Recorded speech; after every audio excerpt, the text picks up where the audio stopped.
All right, welcome everyone. We are live. We really appreciate people joining us right now as we talk today through Wayne Journell. We have been having a few technical issues, so please in the comments let us know how it is on your end, and we can try to make sure that things are going okay. So for those of you that have never joined in before, the live streams are something I've kind of been experimenting with, right? It's kind of an opportunity to do even more. I don't get to, Michael's got, a family he has to take care of, so he can't do podcasts every single night, although we're picking the pace back up. If you ever listen to Visions of Ed, we're getting back into it. But I was like, I love learning with people, so I thought this would be kind of something fun to try out. So we appreciate everyone who's joining us. Again, leave comments. We'll be following the comments throughout the discussion. And you can ask questions, you can leave comments. That's kind of the hope, is this can be a little bit interactive. And let us know again how the audio is on your end. That's the main thing we're having some problems with. We're just joining, we're having some audio problems. Let us know if it's clear on your end or how it's sounding. We have some white noise on our end. But until we hear from people, we're just going to jump into it. So, this basically, this came to fruition because of my Google Scholar alert. Gives me all the information I need to know in the world, all the good scholarship coming out. And, Wayne Journell has been doing great work on related to media literacy in recent years. If you don't know and haven't already got it, the Unpacking Fake News book, I think, got a lot of attention, but was very good. I read every single word of it. I've got my notes and highlights and found it very useful. And have been referencing that. And he has a new article that I think right now in these times, these very polarized times of kind of, with a recent insurrection, I think a lot of people just trying to navigate the platform. So we're going to talk about that a bit today. So how bad is it, Abby? So here's the feedback we've got is the audio sounds like there's some static or something in the background. How bad is it, y'all? Darn it.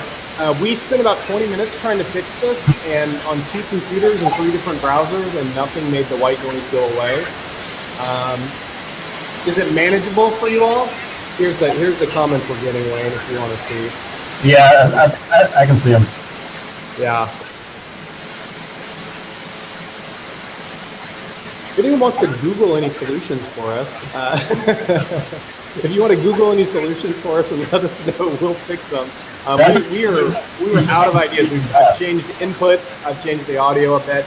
We'll try to do this, and hopefully you'll be able to hear us okay. But if anyone has any ideas, let us know. We are not actually running any baths in the background. It's actually the noise is coming from the computer. So again, we appreciate you all kind of working with us under a not perfect situation. So with the bath in the background, we could go with that. That's better, I think, to kind of just imagine it's useful. Wayne, so for people who are not familiar with you and your work, you want to kind of introduce yourself and talk about who you are? Sure. My name is Wayne Journell. I'm a professor at the University of North Carolina at Greensboro. And one of the other things that I do, in addition to my scholarship, I'm the editor of Theory and Research in Social Education, which is the top empirical journal in the field of social studies education. So Dan has invited a lot of our authors on for Visions of Education, so that's a nice way to get our work out there. My own personal, research deals with teaching of controversial issues and politics in K-12, but mainly secondary education. You're muted. Thank you. I was muting myself in an effort to hope that would get rid of some of the white noise, but I'm not. It does actually take the white noise away when you mute yourself. Oh, wonderful. So I will try to talk less in this episode as little as possible. So let me ask you, before we get into your article, Wayne, can you talk about what ways of teaching against misinformation have struck you, the other stuff in the field you've seen educators doing, some of the things you think people need to think through? What's really striking you and helping you as an educator and scholar? That's a great question. And so I think the main thing is that we need to divorce ourselves from the old ways of doing things with the old media literacy stuff. The stuff that like the crap tests and things that we all grew up doing in our elementary and secondary education, they're not bad. There's nothing inherently wrong with them. They're just a little bit antiquated. To the point that now, with all these different types of media that students will run across on a day-to-day basis when they're on social media, something like a meme, right? A meme doesn't fall neatly into the crap test, where you can say, here's the author, are they credible, and things like that. So one of the things that I think has real promise is what the Stanford History Education Group has done with their civic online reasoning. And I know Dan has had Sarah McGrew and other people on Visions of Education talking about that. But what they have done and what I model in my classes and what I try to do with my own personal browsing of the internet is when I see an article online, I spend less than 30 seconds to a minute on that article. I just quickly scan through it, get the main point, and then I open up another browser and try to find that same information on other reputable websites. Sam Weinberg and Stanford History Education Group talk about this as reading laterally rather than taking one document and reading it vertically. And so when you do that, they modeled this off of what professional fact checkers do. They open up multiple browser windows and they go and try to triangulate or corroborate information online with well-known reputable sources on both sides of the aisle. New York Times on the left, Wall Street Journal on the right. So that's a promising technique. Something else that I talk about a lot in the fake news book, and some of the authors in there talk about, is this idea of better understanding why we are susceptible to fake news. As a general rule, we're humans. We don't like to be wrong. So we are naturally, we're naturally designed to take new information and fit it into our existing worldview. And most people don't think about that critically. And so when you start thinking critically about how we process information and why we, choose to look at what information we choose to look at and what information we don't, then I think that's a better way to get our students to think about, media literacy rather than trying to say these are good, outlets, these are bad outlets, just because there's too many outlets out there to be able to do that. We do have a question, and people have let me know it doesn't seem to matter whether I'm muted or not. I guess that's helping you, but we're just going to keep rolling with it. So Emmett had a question here for you about the Nugella site. Is that something that you use before, Wayne? Yeah, it's a great site because it allows you to adapt the reading level for news articles. It's a site that I use for my pre-service teachers as a tool for them to use in their classroom. It's a wonderful tool that teachers can use. As far as reputable, I think they get most of their articles that they use for their purposes from reputable news sources like the New York Times, Wall Street Journal, Washington Post, things like that. So just like with anything, though, you have to be critical and be careful with it. But my experience with Nugella is really good. Yeah, I'll say the same. I mean, I've used it. Of course, you still have to use your media literacy skills once you get to these articles to evaluate them, right? I think one of the challenges for a lot of people is that is really the nuance of media literacy, right? Because when you look at traditional, media, whether it's the New York Times or Washington Post or CNN.com or Fox News or whatever it is, you tend to assume that journalists are doing journalistic work, right? That they're trained. But of course, that's not always the case, right? There's debates and problems within the field of journalism. But I always like to think of it as a sliding scale, right? That those sources have a better starting point, are more likely to stay there. But increasingly you also find just articles that really aren't even news mixed in with all the other stories, right? And I'm like, is this where I need to try to find information? This clearly seems to be about generating clicks more so than providing a news story. What's your media consumption habits look like? Where do you go to get information? Honestly, I started with Facebook. And I know that's going to sound odd, but instead, one of the nice things about social media is that based on who you follow, and I think this is important, I try not to, unfollow people because they disagree with me or things like that, because I like to see what people are posting on the right side and the left side and whatnot. So when I get logged into Facebook, the news comes to me. And then once I see something that is of interest, that's when I go and open up a new browser and do my research there. So I don't necessarily go to like the New York Times TheWallStreetJournal.com every day or WallStreetJournal.com every day. I kind of start out with Facebook and see what is being posted, not just by, sources, but reputable people that I know on Facebook. Dan's not on Facebook anymore, but I do follow him on Twitter, and I'll see stuff that he posts and people I know. So that's one of the ways that I go about doing it, especially with Twitter and Facebook. The news kind of comes to you. It's then people have to be responsible as far as filtering out what's legitimate news before they retweet it or they share it.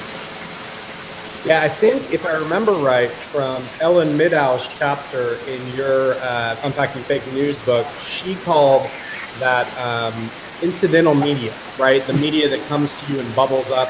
And that has a lot to do with the way you've curated, right, over time, and the way the algorithms have responded to your behavior on social media. And that will depend a lot with what types of news bubbles up to you, right? We've heard a lot about echo chambers and also preference bubbles, right? I think it's not just the algorithms determine it. We often self-select ourselves into a kind of media bubbles, and we only see that kind of stuff. Although I will say, people tend to always talk about echo chambers. I think most research shows that you still see more diverse views online than you often do in real life. So it's not like our media ecoscape is completely, these places where you only see similar or like-minded views. I think the bigger problem is the types of views we're seeing, right? A lot of the mediums, reward behavior that's more extreme, right? If somebody says something dramatic, I just actually was talking about, for example, with the pandemic, finding health and correct information about the pandemic been such a challenge. And there's the, for example, Dr. I think it's Eric Dingle King, I think is how you say his name, who's gotten a ton of followers over the pandemic, but has not been great at conveying correct medical information. Yeah. And so who you follow is really important. Yeah. Well, and you got to treat the people you follow just like the sources you follow, right? You could easily follow a crackpot and you see them on Twitter with a little blue check on beside their name. Just because they have a blue check on beside their name doesn't mean that they are, an expert in the subject. That just means they have a big enough following that Twitter, verifies. So today we're going to talk a little bit about an article you just published in the Phi Delta Kappan. Do you want to tell us the title of the article and your thinking behind writing it and what it entails? Sure. The title was Taking a Reasoned Stance Against Misinformation. And, Phi Delta Kappan is a practitioner piece. So I basically restructured some stuff that I had published in other journals, Teachers College Record and Equity and Excellence in Education, and kind of use the same arguments that I used there, but put it in a easily digestible piece. And I'm glad I did. I was telling Dan before the show that I kind of wrote it on a whim because practice pieces tend to be shorter, and so I sent that out, and it got accepted. And since it's come out, I've had people emailing me about how they're using it in their classes. And so, as a scholar, that's what you like to hear. You like to hear that people are actually reading your work and using it. But the point that I tried to convey in this article is that right now in public education, we tend to have two extreme variables when it comes to teaching controversial issues or determining factual information. We have, on one side we've got teachers who will say, "I'm not touching that with a 10-foot pole. It doesn't matter. We're just not going to cover it." That's bad, right? Especially for a social studies classroom. If you think about classrooms in the Dewey's sense as laboratories of democracy, this is where we want to be able to talk about controversial issues and engage in these types of discussions. Then on the other side of the spectrum, we have teachers that are so afraid of parents and administrators and students, accusing them of indoctrination and things like that, that they're willing to let anything be fair game in the classroom. And any opinion is valid. That's also bad, for multiple reasons. One, there's a limited amount of time in the school day and in the school year. You can't talk about every single possible issue that a student may just want to kick around, right? You have to pick and choose. And then two, not all opinions are valid. And so when you start bringing up opinions that aren't valid in a classroom, lots of bad things can happen. One, you're perpetuating bad information, and two, a lot of the bad information out there that's not valid tends to be racist, sexist, homophobic, And you got to think about the students who are in your classroom. And so in this article,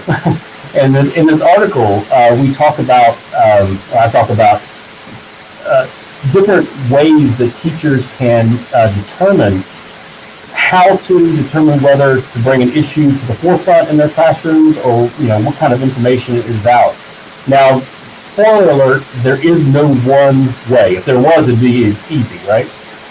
The problem is the literature has articulated 4 main ways to determine whether an issue is controversial. The first one is called the behavioral criterion, and that's kind of like the far extreme that I talked about before, that if anyone has a certain opinion on something, even if it's so extreme, you go, let's teach the controversy. Well, the problem with that is, just about, you can find on almost any settled issue someone who still thinks it's open, right? I always tell my students, you teach in the South long enough, you're going to find someone who says, slavery really wasn't that bad, right? That's not when you say, that's interesting. No, slavery is a settled issue. It was bad, okay? That's something that teachers need to be able to say. So as a general rule, we throw out the behavioral criteria. And that leaves us with 3 criteria, each of which have pluses and minuses. First is the epistemic criterion, which basically is just about hard data. If there's hard data to prove something is valid, then you can bring it up. If it proves that there's 2 rational opinions on something, you keep it as open. The second criterion is what I call the political criterion. And this one's a little bit hard to explain, but I like to explain it as the live and let live philosophy. That unless society has come out and said that we have an agreement, societal agreement, that something is bad, like so slavery would be settled under the political criterion, then it can be open. So something like religious beliefs would be closed under the epistemic criterion because there's no data about religious beliefs. But in the political criterion, they'd say religious beliefs are valid, right? That's a rational way of looking at the world if you are religious. Then the third one is what's called the politically authentic criterion. This comes from Diana Hess and Paula McAvoy in their book from a few years ago. And basically they argue that teachers should teach issues as open if they have traction in the public sphere, which means, are they being debated in state and national legislatures? Are there referendums being proposed? Things like that. So each one of those criterion has benefits, limitations, and in the article I argue a couple different scenarios of when you might want to use one versus the other. But my point is, no matter which one of those 3 the teachers choose, it at least gives them some ammunition for when students and teachers and administrators come to them and say, why are you framing this way? The thing that I really want to impart from this in the article is that a principal should be able to walk into any classroom, pull the teacher out and say, can you justify why you are teaching this the way you are? And too often I think teachers, when they deal with controversial issues, they just frame it as, it seems controversial. Well, unfortunately, when you're dealing with something so, inflammatory, just seeming like something's controversial is probably not the best way to go about doing it.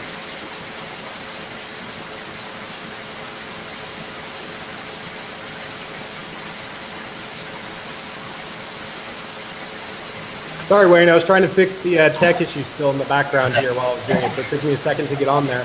So I think one of the biggest problems I've heard from teachers is there's just a real challenge, especially when students bring misinformation into the classroom. There's been some recent studies that showed even when you give students evidence, they sometimes aren't going to abandon their prior notions, even if there's not good evidence to support it. And I think Margaret Crocco, some other scholars address that. So how do you address when students are bringing misinformation? What's the best approach? Yeah, we're in a green building, so if I don't move my arms enough, the lights will go out every so often. So I think, that's a problem that, and it goes back to this idea that we, instead of just teaching about media literacy, we also need to talk about these psychosocial processes that we have about why we're inclined to, believe certain things over others. I'm talking about concepts like motivated reasoning and confirmation bias and things like the backfire effect, and that's kind of what you were talking about there. That the backfire effect says that you can show someone actual data that just confirms what they believe, and sometimes it actually makes their invalid beliefs even stronger. And so as educators, that's problematic, right? Because, the idea is you just teach them right, you teach them up, you teach them the facts. Well, that doesn't always work. And so what I've been, writing about in recent years, and other people, Joe Kahn and some other people in special education have been writing about, is this idea that if we can, have students take a step back and really look inward, and not just the media themselves, but also why we consume the media that we do, and why we, are so averse to hearing other perspectives. It's not going to necessarily solve the problem like that, but at least gets us on the right track. And Wayne, I'm actually in the chat right now, so we're trying to fix I'm on tech support trying to fix this issue. So I'm actually going to mute you for just a second to make sure that's not the source of the problem at all. Actually, you know what? I'm not hearing it now all of a sudden, which we tried that earlier, and I'm not hearing it. So the person in the chat helping me out, who's Dana, she's only one letter off from me. I always appreciate that. Might be able to help us. So maybe she'll have some solutions from us or something we can do. But yeah, I think what is your approach, or what advice would you give to people who are worried that discussing controversial issues, and especially when they pertain to identity, right? Not just even our political beliefs, but our identity. We recorded Coming Up preview in our Visions of Education podcast. We just had on Jenny Conrad, and she talked about an LGBTQ teacher, right, who was really dealing with that as a quote unquote controversial issue. I don't think that's the right category for someone's identity being controversial and an issue of discussion.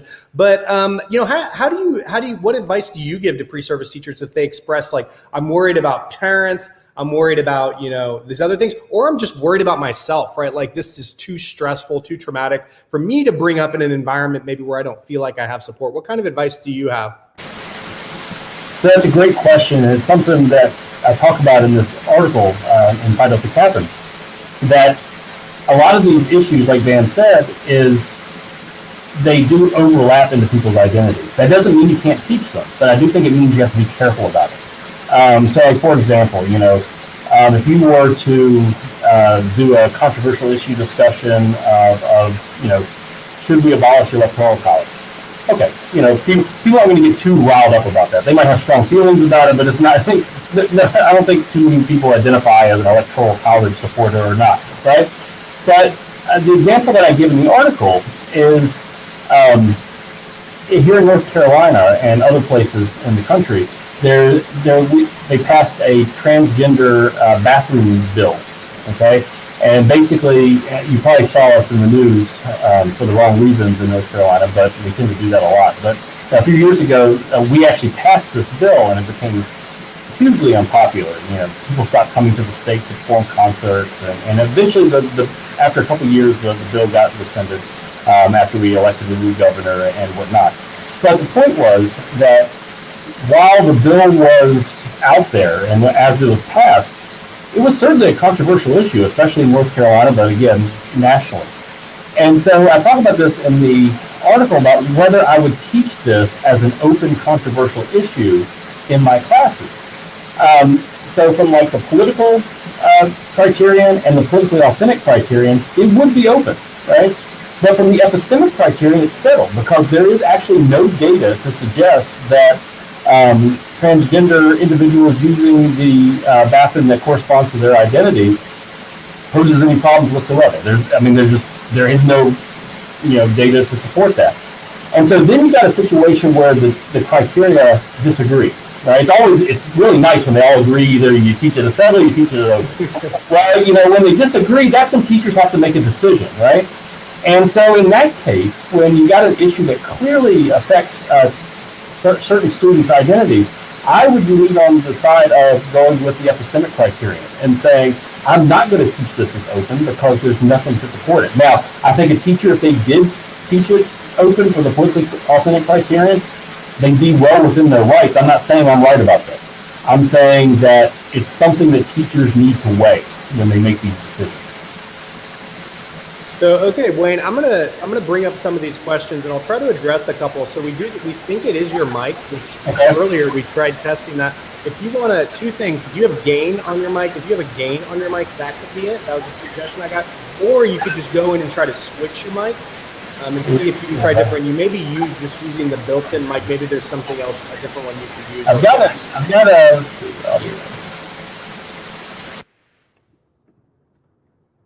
Can't hear you, but the noise is gone. Did that help? The noise went away. Yeah, so the noise does seem to go away with you. Does seem to be your audio. Thanks everyone for audio issues. Can you hear me now? Yeah, but the noise. Okay. Let me try something here. Okay. I'll answer the question while you said it. One to change the second.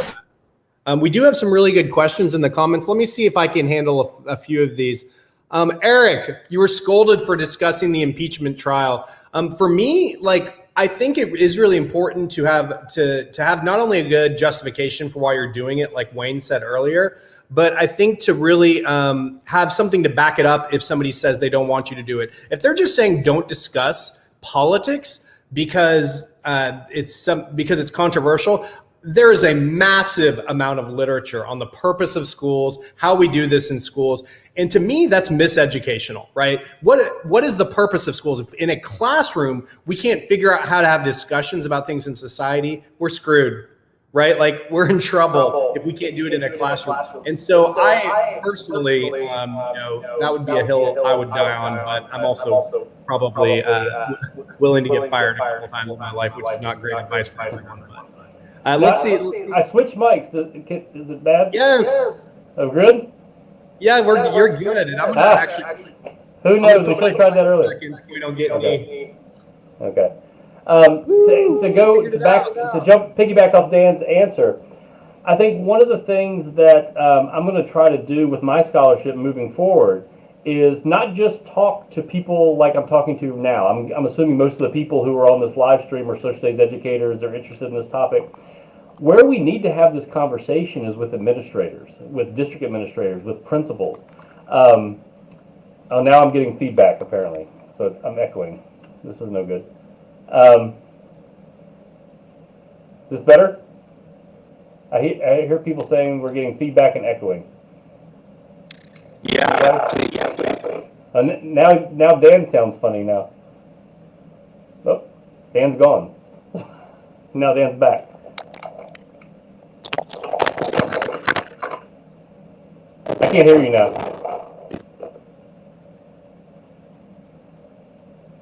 All right, so I can't hear Dan at all. There we go. Oh, now Dan's back. Okay.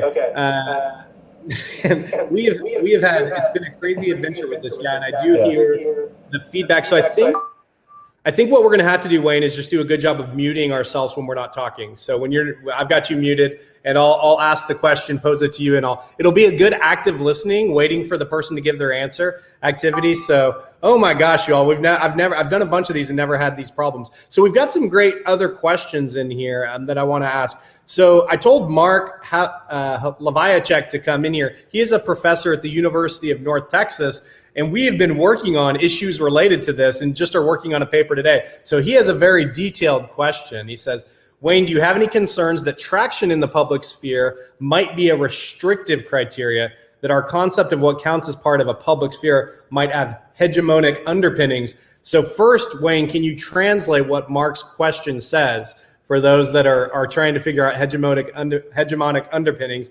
And then can you help with answering that? I'm not good with translating, but I think I'll answer it here.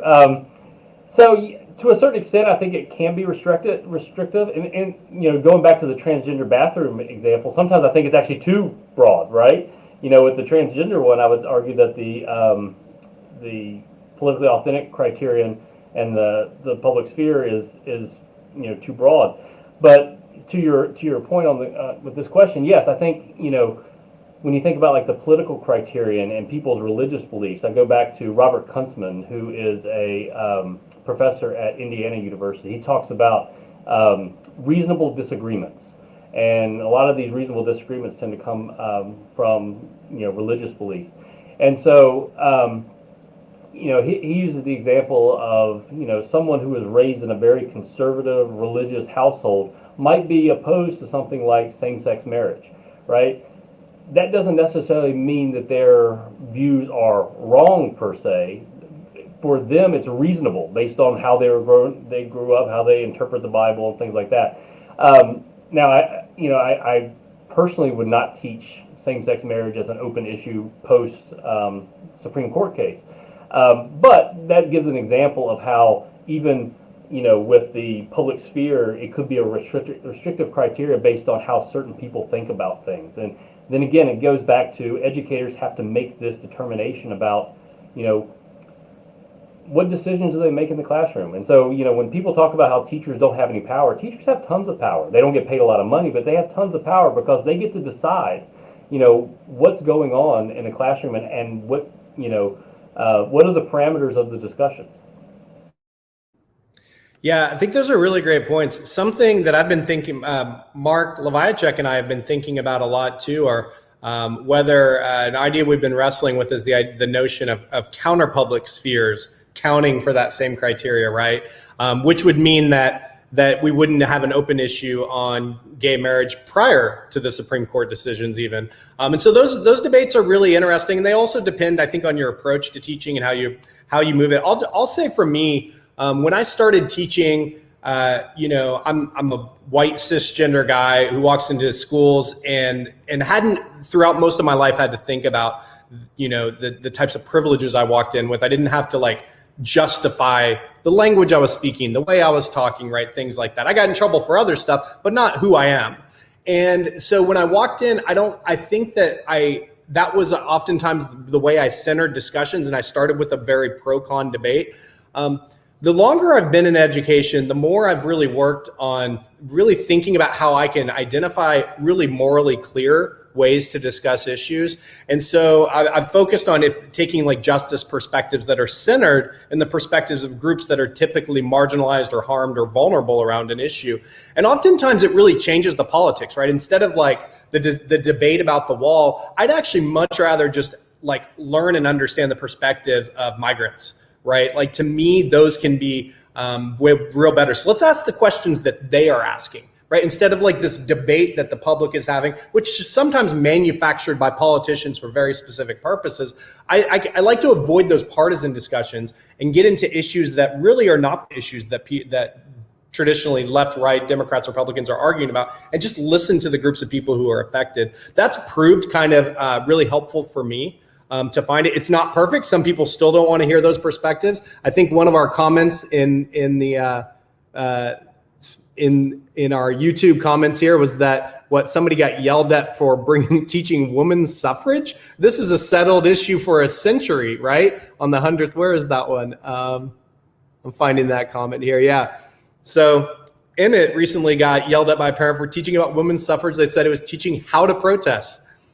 Which I'm trying to figure out who believes that you shouldn't be able to protest in a democracy. The one thing that we know is even if a parent's very vocal about that, that's definitely a minority view, right? So when a parent is a vocal minority saying we don't want anything, and they're making themselves known, and administrators are just succumbing to that pressure. I mean, what would your approach be to that, Wayne?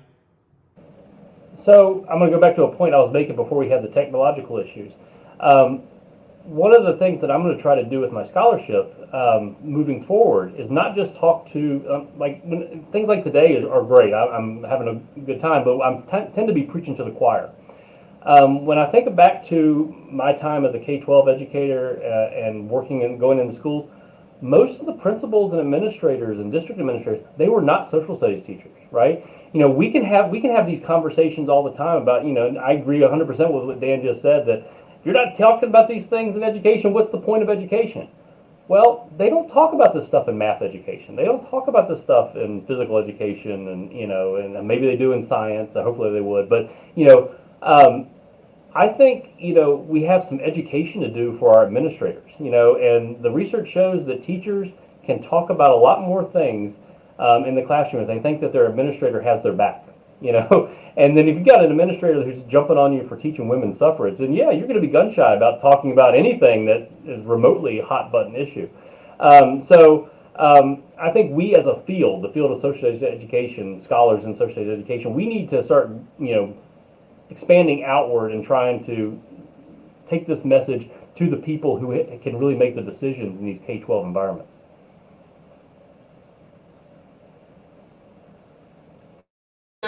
So we've got another comment here from Weston. So this is a really good one where students equate all sources as being the same. And you get this sometimes where they say, well, all those people are corrupt, right? You get that with politicians or other things. It allows for these really sweeping claims. And I think this is where, to me, this is where teaching comes in play. I sometimes will use Russian TV as an example. I don't know if you've ever used this one, Wayne, but their Russian TV they are very popular YouTube videos, and they get a lot of views.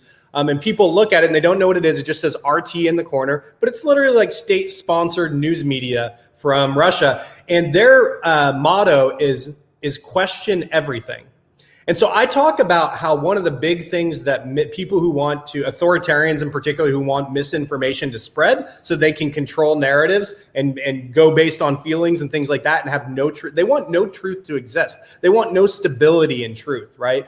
Truth is really important to democracy. And so I often actually show students how authoritarians and media organizations like Russian TV with authoritarian tendencies or controlled by the state, oftentimes one of the strategies is not just to suppress information, but it's actually to make it so you question everything. You see all sources as equal, and then there's a vacuum of information. So I think that's something you could potentially teach about and show students. And of course, digging into sources and talking about using some of the civic online reasoning curriculum is a good way to look at it, because they really do a balanced approach.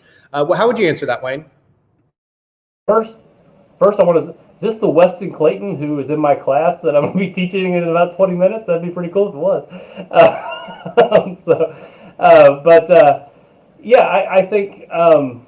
I think that's a problem that we've come into play with. In the fake news book, Jim Garrett talks about how Donald Trump weaponized this term of fake news.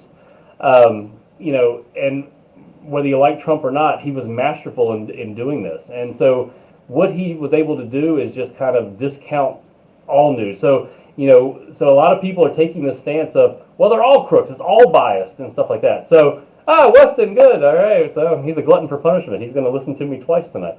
But any case, I think it is an issue because I think what the problem is, a lot of people equate bias with accuracy. All news sources are biased, right? That's bias is part and parcel of dealing with the news. There's nothing necessarily wrong about bias as long as you recognize that bias exists. And so when you see something on MSNBC, it's going to be different than the way Fox News is going to be reporting it. But what Trump was able to do was he was able to conflate bias and accuracy. And so a lot of people are taking that message and saying, you know what? They're all biased, which means I'm not paying attention to any of them. That must automatically mean that they're inaccurate, which that's a societal problem that we're going to have to address post-Trump. Yeah, I think, and we're getting some specific questions in here too about how to go about this. Let me see. I think we had a question in here. I apologize to those of you that had parents that were really involved in this. If you're on Zoom, mute that mic if you've got the power, right? I've boot someone out of the room probably. But yeah, that's just not, and that's where it's really important to have a supportive administration, right? I think that can make all the difference. And so anyone that's just catching this or just catching up, I think two sources that we've recommended. One is the Civic Online Reasoning curriculum. It has great activities, rubrics ready to go.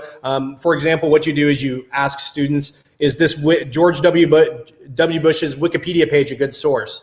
And you ask them to look at the page and try to evaluate it. And then it gives you a rubric on how you can have that discussion. And what you do is you get past this simple notion that Wikipedia is good or bad. A lot of teachers repeat that, unfortunately, and need to be a little bit more educated about the strengths of Wikipedia. It's highly sourced oftentimes, right? It can be updated very quickly. There's a lot of good things, but we should always have a skeptical lens. But Wikipedia is certainly not something you should throw out, especially if the page is protected, right?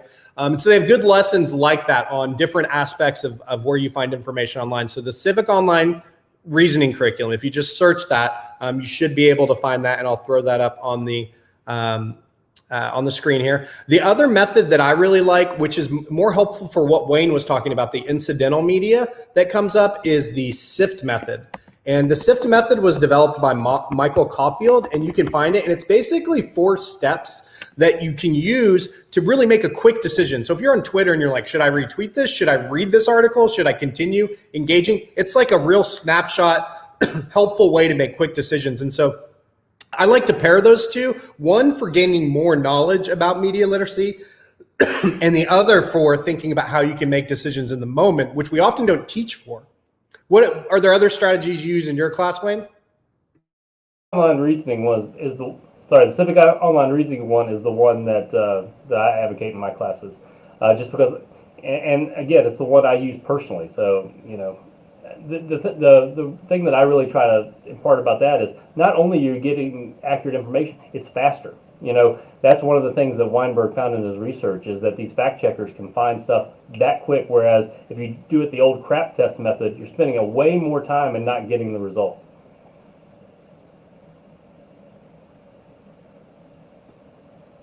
So I added in a comment here too. They have crash course videos for the Civic Online Reading curriculum. So if you're kind of new to this, you actually may just give the students your videos, look at the content online, and then work through it together with your students, right? You don't have to, I think one of the things for young teachers is you don't have to teach everything, right? You can learn alongside your students. And actually, once you get comfortable with that, it can be really helpful. Okay, let's see. There's a couple different comments that are really good here. Abby said, I really think it comes down to giving students confidence in their skills to navigate bias within sources and within themselves. I think that's really good. And I like that phrase, navigate bias, right? Not get rid of bias or anything like that, but no, there is bias. The question is, how does it affect this source? I think it's a good one. And then there's another comment Abby had earlier. I'll let Wayne answer here, that you talked about pre-service teachers were asked to work case studies on how to talk about BLM in the classroom, and that was really helpful. So like, do you have your students read articles about this stuff? Do you have them read parts of your Unpacking Fake News book? What do you give them to look at? My pre-service teachers, yeah. I give them, this article just came out too late for them for methods class last semester, but I give them the Equity and Excellence in Education article, as well as a chapter I've got coming out in the new handbook for teaching social issues, the new handbook with that. So they get the first look at it, and everybody else has to wait till it gets on the bookshelf. So very cool. Well, that's exciting. Oops, sorry, I forgot to mute you there. Wayne's produced a lot of. I'd actually say my biggest advice is to get started. Pick a strategy that has good rationale behind it, because then if someone asks why you're doing it, you can share that with them, right? So the Civic Online Reasoning curriculum, has articles that go along with it, right, that explain why it's used and what studies show. And it's not that controversial. Like when people read the Civic Online Reading curriculum stuff, they're going to say, oh, that makes sense. We should have informed citizens, right? And most people are going to agree. So that is a great place to start. Again, other methods like the SIFT method, not very controversial to teach these types of methods. And if your students are bringing misinformation into the class, or even parents are, the thing is I think what you'll probably find is once you teach these methods and work through them with students, the students will also be able to recognize the parents that are problematic, and they'll probably very much dismiss them and so I think the class can carry on still in a learning environment. So yeah, if there's any other questions to kind of finish up here, or last thoughts, Wayne, you have for addressing teaching against disinformation?